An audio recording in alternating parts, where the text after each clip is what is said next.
చిన్నప్పుడు చేయి పట్టుకుని నేను ఉన్నానని ధైర్యం ఇచ్చారు. ఇప్పుడు అదే కూతురు కష్టమని వస్తే అవమానంగా చూస్తున్నారు.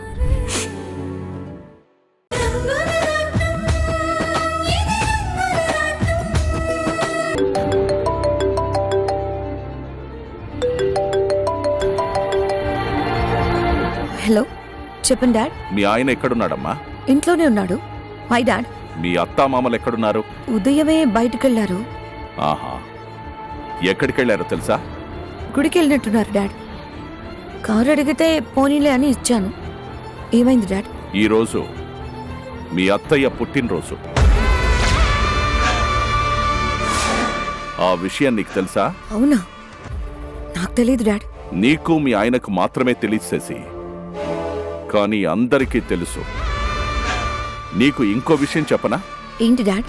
మీ అత్తామామలు ఆ సూర్యనారాయణ ముగ్గురు కలిసి రామ్, సీత, ఆదిత్య, అమూల్యని గుడికి రప్పించుకొని ఇక్కడ అందరూ కలిసి ఆనందంగా పుట్టినరోజు కేక్ని కట్ చేసుకుంటున్నారు. ఇక్కడ మీరిద్దరు తప్ప అందరూ ఉన్నారు. దీన్ని బట్టి నీకేమర్థమైంది? ఆ కుటుంబంలో మీరిద్దరే సపరేట్ అయినట్టు లేదు.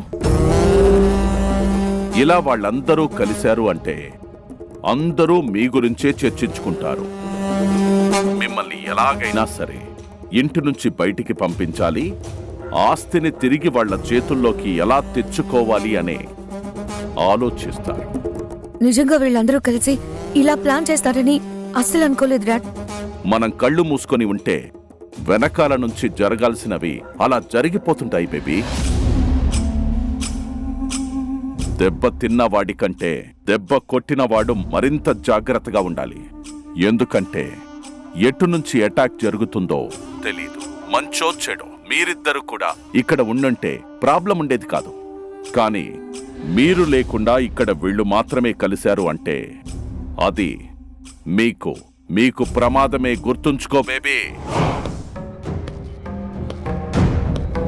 డాడ్, బాలు వస్తున్నాడు. I'll call you later.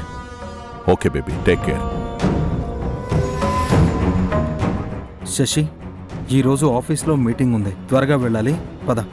ఈరోజు మనము ఆఫీస్కి వెళ్ళడం లేదు. ఎందుకు? సర్ప్రైజ్, తర్వాత చెప్తాను.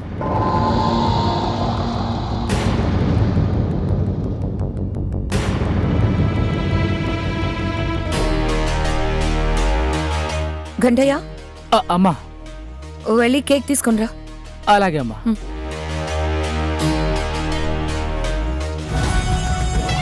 అత్తయ్య, మేము లేకుండా మీరందరూ కలుస్తారా?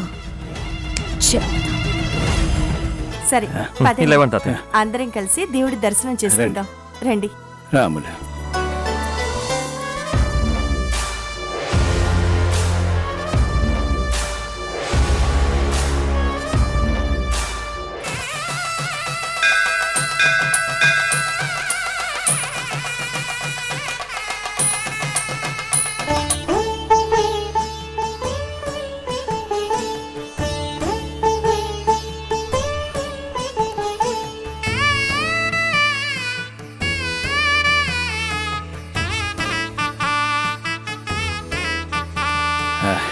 ఇలా అందరం కలిసి గుడికొచ్చి ఆ భగవంతుడి దర్శనం చేసుకుని ఎంతకాలం అయిందమ్మా.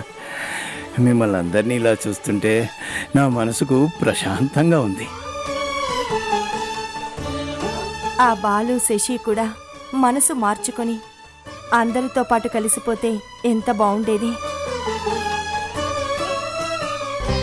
వాళ్ళు కూడా కలిసిపోతే మళ్ళీ మన అయోధ్య నిలయం ఆనంద నిలయంగా మారుతుంది.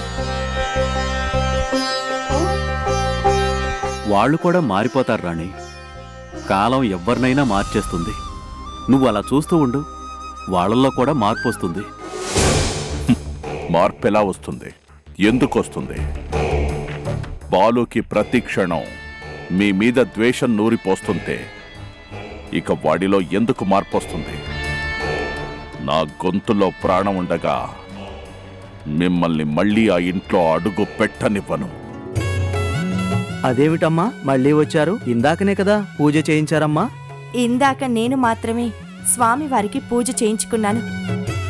ఇప్పుడు నా కుటుంబం అంతా వచ్చింది పంతులు గారు.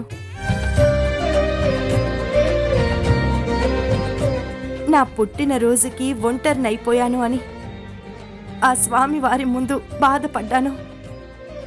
గుడి గడప దాటేసరికి నా పిల్లల్ని నా దగ్గరికి పంపించాడా స్వామి. అందుకే అందరితో కలిసి స్వామి వారిని దర్శనం చేసుకుందామని వచ్చాం. పంతులు గారు, మా అందరి తరఫున ఇంకోసారి ఆ దేవుడికి అర్చన జరిపించండి. అలాగేనండి. ఓం రాజాదిరాజాయ ప్రసన్న సాహినే నమో వయం వైష్ణవ. మీరందరూ కలిసి నా కూతురికి ఎసరు పెడతారా? చెప్తా మీ సంగతి. మీ ఫోటో తీసి బాలుకి చూపించి అక్కడ మంట పెడతాను.